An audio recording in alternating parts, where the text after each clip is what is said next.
Uh, my dear friend, Mr. Architect Ahmed Talaat, who is our Egyptian international course designer, who has definitely enchanted us all with his designing locally in Egypt.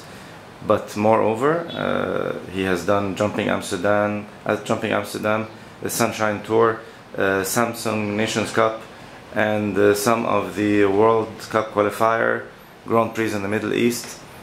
Ahmed, I have to start by thanking you for being the main player in Horses and Hopes.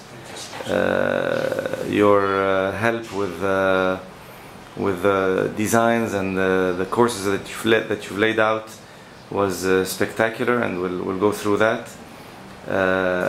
And the 6 bars where everybody was tense, that as well. So let's start by you giving us a briefing on what do you think about when you start at an event that you are not very familiar with in terms of some foreign riders. Some of them were not names that you were familiar with, maybe, on horses that you know are not maybe up to that standard, or some of the horses that you actually don't know, versus the local scene of the horses and riders that you know. How does that cook?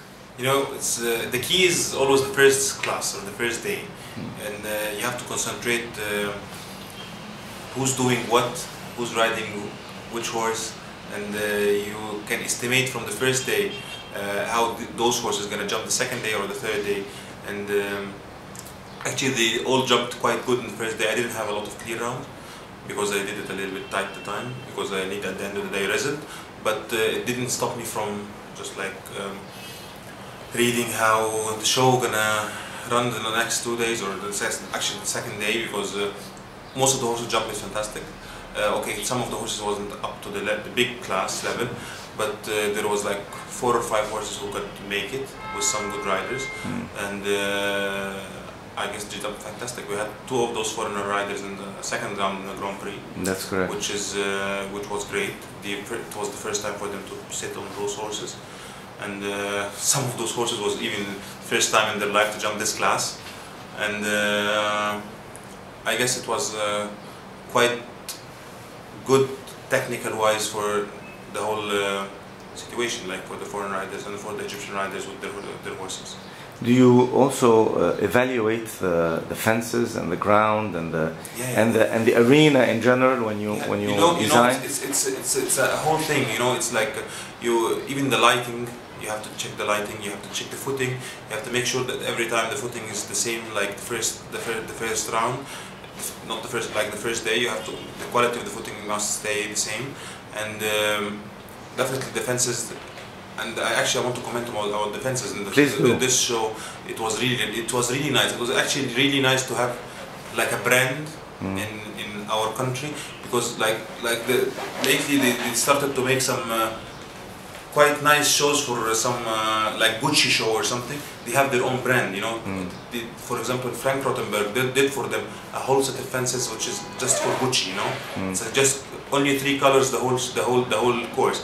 In the beginning, I said, "Oh my God, Frank is gonna be like a little bit weird, you know, like green, red, and I guess there was one fence yellow or something, like. But the main 2 colors, green and red, the whole course green and red. I think that was really fantastic, and that's why when you called me exactly 1 week before the show, and they were like questioning Ahmed, do you think we're gonna be nice if we have all the fences like Horses and Hopes?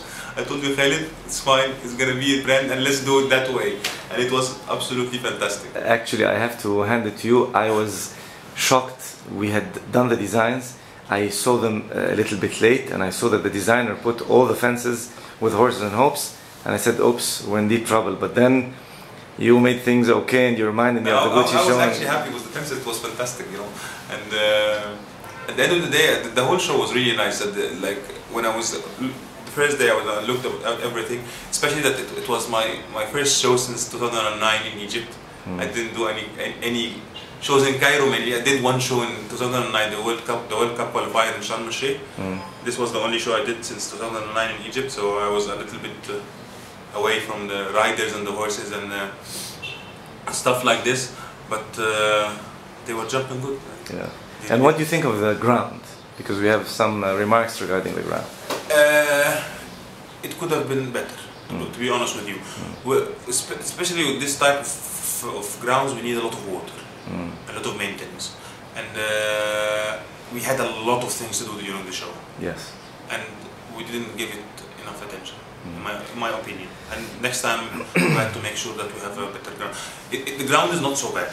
It wasn't bad that it affected the show, but it could have been better. You know, if we have more time for leveling and watering the ground, it would be much better. I think your remark is very genuine and very correct. We've already done something about it, but one of the main elements is when you grow with the VIP area inside the arena, you lose 2 guns.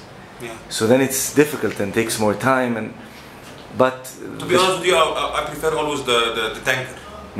Yes. Yes. Like the old boys, you know. Fantastic, yeah. Tanker, and in 2 minutes you're done with the water for everywhere, and you make sure that everywhere there is water enough.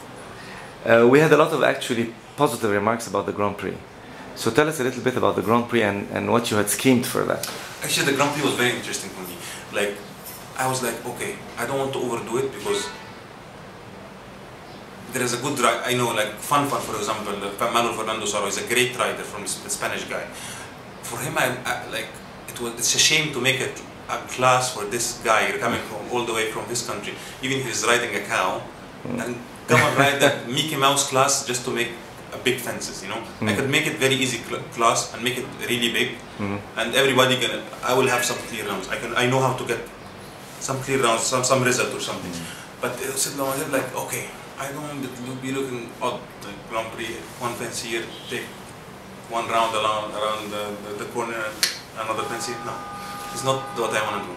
I want to make it really nice, decent class, and at the same time not too small, so it looks like it's not a Grand Prix, because Grand Prix need to be a little bit bigger than the other classes. So it was like a little bit of equation. So I did a lot. Actually, I did a lot of tricky distances. Like if you remember for example, if we look at the course in general, I still remember 1, 2, 3, 4 was like nice, easy going fences. Even still, you take there was 5 and 6 was still fine. It's broken line, a little bit 90 degrees of broken line. So here we come with the trick, which is like the angle, and the oxer was quite big. And then the real technical part was the line of the triple combination. I remember it was out of the corner, upright oxer. Yes. Was 2 strides, 1 stride. 2 stride was fair enough the distance, so you can have time to squeeze for the oxer, so you can don't fall on the back bar. And I remember it was 6 long 5. Or long 5. Long 5 to the oxer, and then you take out of the corner.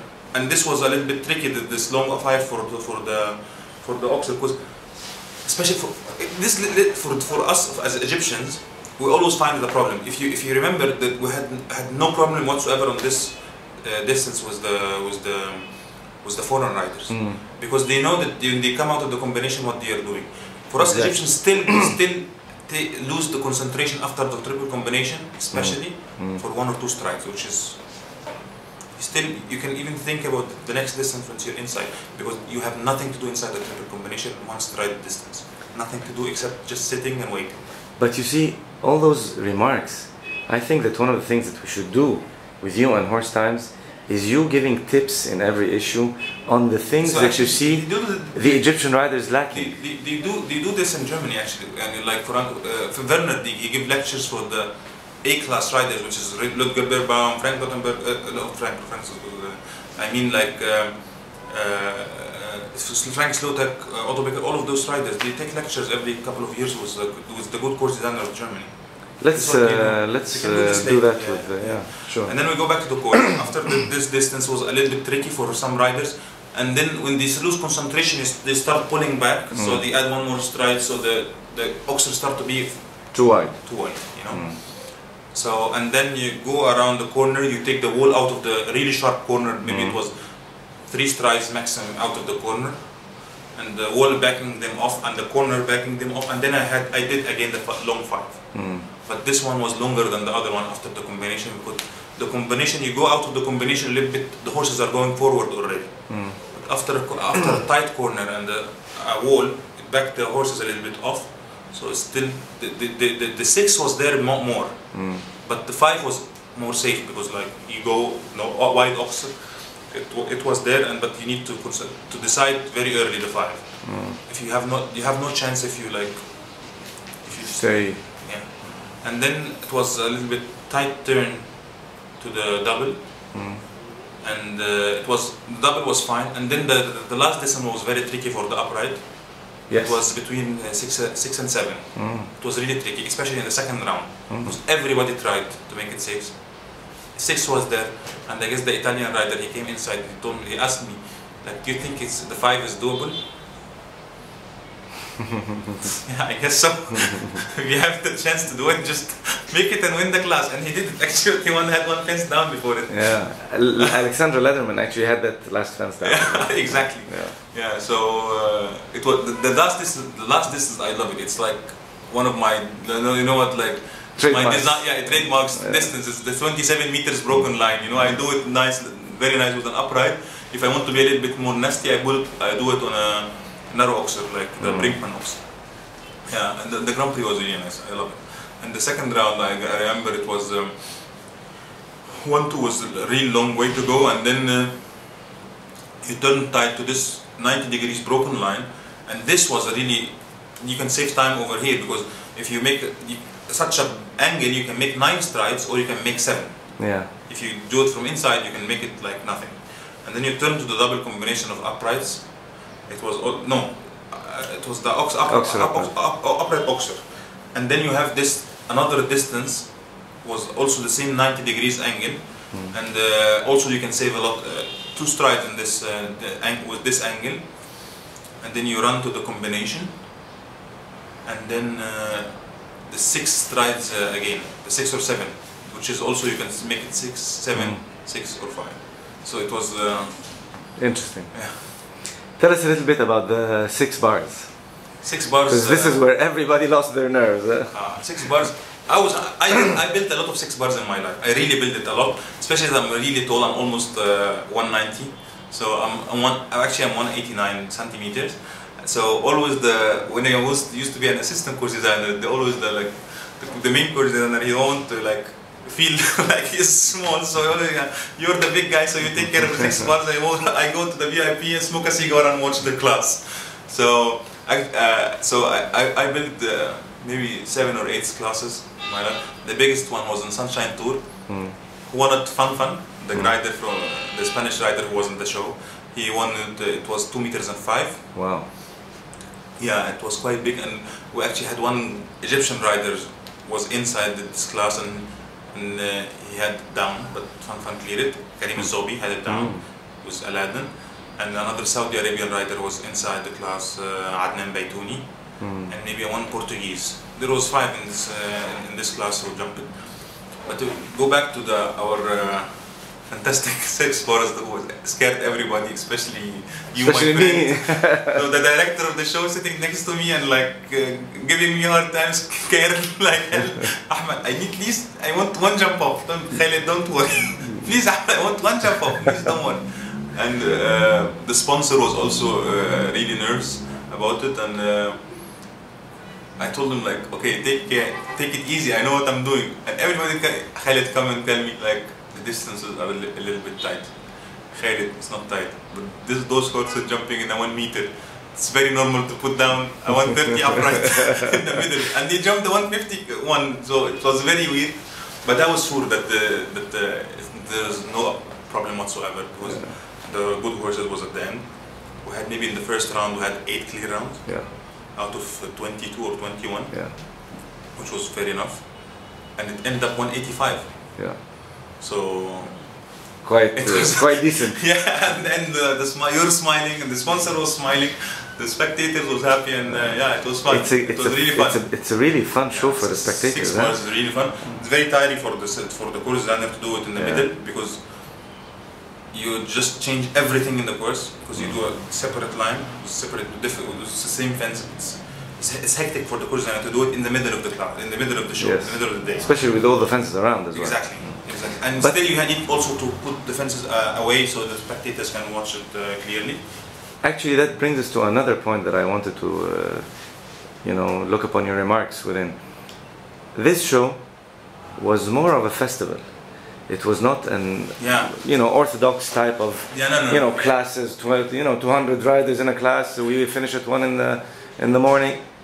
It was like you've seen, FEI International, jump and drive, fun show, 6 bars, Look, I'm really, fashion show. I was really happy at the show, and it gave me the feeling like at the same spirit of the indoor shows in Europe in the winter.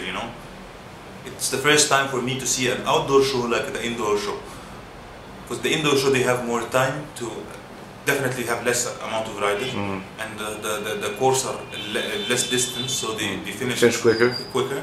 So you have time to do this type of shows and stuff like this, and especially that we course designer also we have to change the course completely every class. So we take the fences outside, and you have the arena empty, so you can do whatever you want to do. You want to make football. A lot of shows they do a football match between the international riders and some professional riders, or the juniors and the senior riders, for example.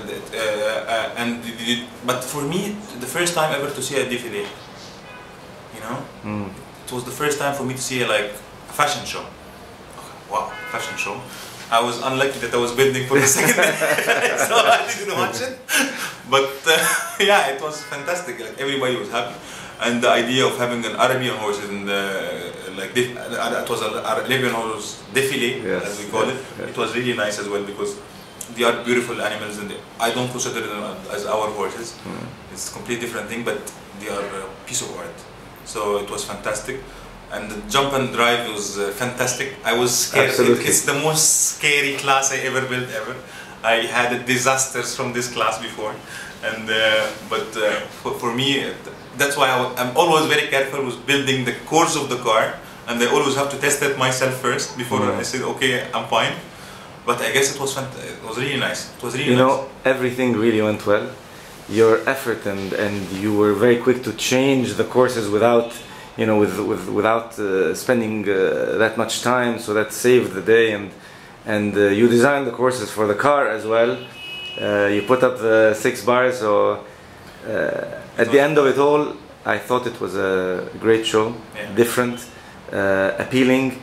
It brought a lot of good sentiments among the people, and we thank you one more time for all your effort, and thank you so much. Hope that you'll be with us inshallah in the next one. Hopefully inshallah. Thank you very much. Thank you. Thank you.